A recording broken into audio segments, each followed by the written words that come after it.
Hello friends, how are you? This is Dr. Shinagi, Ayurveda and Medicine doctor and also Isha Hatha Yoga teacher.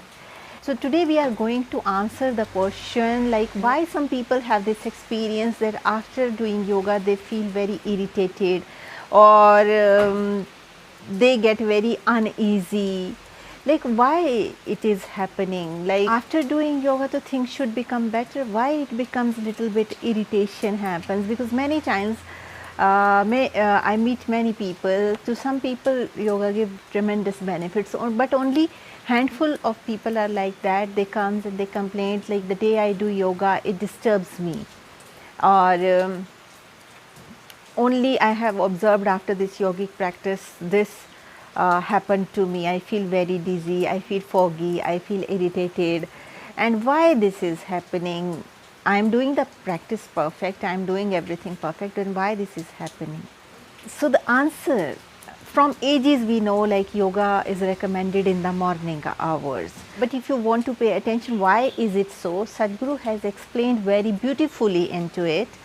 Though I'm, as you know, I'm teacher trained by Sadhguru, and we pay a lot of attention like what is the timing of yoga, what is the way of doing yoga, what are the precautions you need to take before attempting any yoga practice. We all are aware about it, but still after taking all these precautions, sometimes this irritation happens. And the answer lies in timing of yoga. If you are doing yoga in afternoons like 1 o'clock, 2 o'clock, just hoping it is just a practice and I am doing yoga, it will make me healthy, but that is not the right time to do yoga, because especially in a country like India.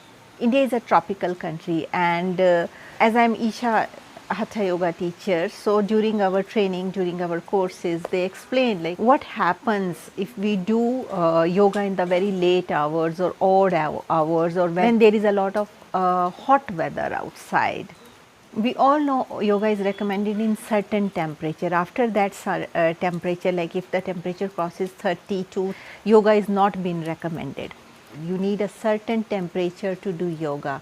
You can't randomly do yoga, especially the yoga that is taught by Isha Foundation or Isha Hatha Yoga practices. That yoga practices you can't, or any other practices that you can't do any time of the day.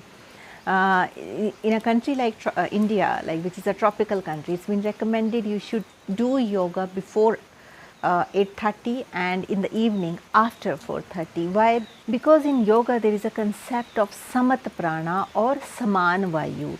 Saman vayu also has been explained in Ayurveda very well. It is one of the 5 types of vata dosha in Ayurveda. And as you know, Sadhguru has explained that saman vayu or samat prana, same thing is been called samat prana in yogic practices, and same thing has been explained as sman vayu in Ayurveda concepts or Ayurveda way of treating diseases. So according to Ayurveda concept, if you try to understand, this saman vayu is responsible for your digestive fire. It helps, it aids your digestion, and it impacts your digestive fire, and it supports digestive fire, and it makes your metabolism intact according to Ayurveda principles or Ayurveda way of seeing the saman vayu. So when samat prana or the saman vayu is disturbed, it disturbs the system that maintains the warmth of the body. And if you are doing certain yoga practices, they want to keep the body slightly on the warmer side, because heat in the body designates the intensity. When body cools down under a certain temperature, it gives birth to inertia in the system. So all the practices are designed that will keep your body warm. So when we saying that enhances the heat in the system, then doesn't mean like it will enhance the metabolism. Metabolism is totally different concept, that is digestive fire and metabolism, but just a warmth in the system, ushra. Because if metabolism will become very high, it will be very exhausting for the person. So it's very obvious, like while doing practices means we enhances the ushna in the system. So when the temperature outside rises above a certain point, and the ushna in the system also rises above a certain point, it can cause a cellular damage. That's why yogic practices are always been done in the cooler part of the day. So that's why it's been recommended, if you want to do yogic practices, the best time to do yoga practices is before 8:30, because that time the nature is in transition phase, and that is the best time to do yoga, and or after 4:30. Many people do this mistake that they get up late and then they start doing practices at 11 o'clock, 12 o'clock, 1 o'clock, 2 o'clock, 3 o'clock. So this is the time when you should not do practices, because this time if you will do practices, naturally there is warmth in the nature, in the warmth in the sky. That is not in terms of temperature, like you keep checking the temperature with the thermometer. It is not like that. It is more, it has more connection with the digestive fire.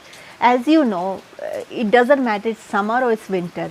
Once sun rises in the sky, our digestive fire also rises. But our temperature remains same. It is 37 degrees Celsius, it will stay same. But as sun rises in the sky, our digestive fire also rises. That's why in Ayurveda it's been recommended eat according to the clock of nature, or as sun moves. And once sun is set in Ayurveda, it's been recommended you should not eat any kind of food after sunset. But the similar is the case with the yoga. If you are doing these yoga practices, as digestive fire is rising, like at 12 o'clock in afternoon, the digestive fire is the max. Similar, the Ushna is also at the max, because if you do yogic practices that time, it will generate a lot of Ushna, which will cause the cellular damage and which will impact your nerves, which will impact your cellular system. So it's very important that you do yoga practices on the same time as it's been recommended. Especially in country like India. Don't choose timings by your choice. It's also very important. Otherwise, it will disturb your digestive system, because Samat Prana, that is Samana Vayu, is directly linked to your digestive fire. And Ushna, there is no translation in English for Ushna word, because Ushna is not is heat. Ushna is not heat. Digestive fire is not heat. So these both are very interconnected terminologies, because the terminology for digestive fire, which is very near, actually digestive fire is just an English word. The actual word is Jatragni, but most of the people will not understand this Jatragni word. That's why the most closest word to the Jatragni is digestive fire. So just for understanding, I am saying digestive fire. Similarly, Ushna is the thing. Ushna doesn't mean heat. Ushna means it just enhances the Ushna. There is no terminology for Ushna. It is just it enhances the Ushna. And Ushna, how to recognize whether Ushna is enhanced in the system? You can enhance by observing the symptoms. There is no like thermometer to measure the Ushna, but in Ayurveda there is a very good explanation of Ushna, Samana Vayu, and various kind of Pitta, Shita. Like everything is very beautiful, because Ayurveda is written in Sanskrit and its terminology is very much similar to yoga. And in yoga, the term Ushna has been used, Samana Vayu is being used with the name of Samat Prana. So those who understand Ayurveda, they can explain, like when there is high Ushna in the system, certain symptoms will come. You will not feel hungry, you will feel very lazy, you will be very sleepy in the morning, you will not wake up fresh, you will become mentally disturbed, you will live in anxiety, at night you will not be able to sleep early, like you will be able to sleep at 2 o'clock, 3 o'clock, you will not be able to get up early. These all symptoms designates that there is high Ushna in the system. So check out, maybe you are doing the practices wrong or your digestive fire is disturbed. These two reasons can be, and these, because it is a Ayurveda subject, you can't compare it in allopathy.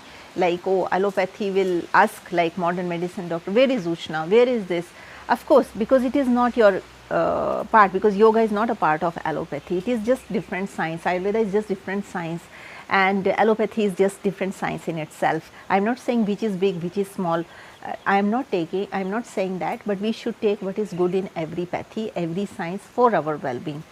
So when we are talking about Ushna, even like in allopathy, if we do stupid things, it will give stupid results. Similarly in yoga, if we will do stupid things, it will give stupid results. If it in Ayurveda, if we will do stupid things, it will also give stupid results. It is not like it is Ayurveda, nothing will happen, no side effect. It is yoga, nothing will happen, no side effect. So it's very important that we pay attention, and those all people who are feeling these symptoms, please check out what are your timings of doing yoga and what are the conditions that are recommended for yoga. Are you fulfilling those conditions or not?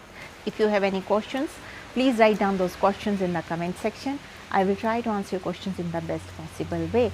So that's all for today's video. Thank you so much for watching, and if you're watching me for the first time, there is a bell icon, there is a subscription button. Please click the bell icon, hit the subscription button so that you stay in tune with our upcoming videos.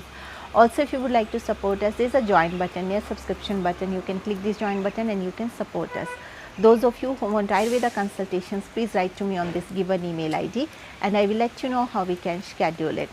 So with this note, I would like to say stay healthy, stay blessed, take care. Bye.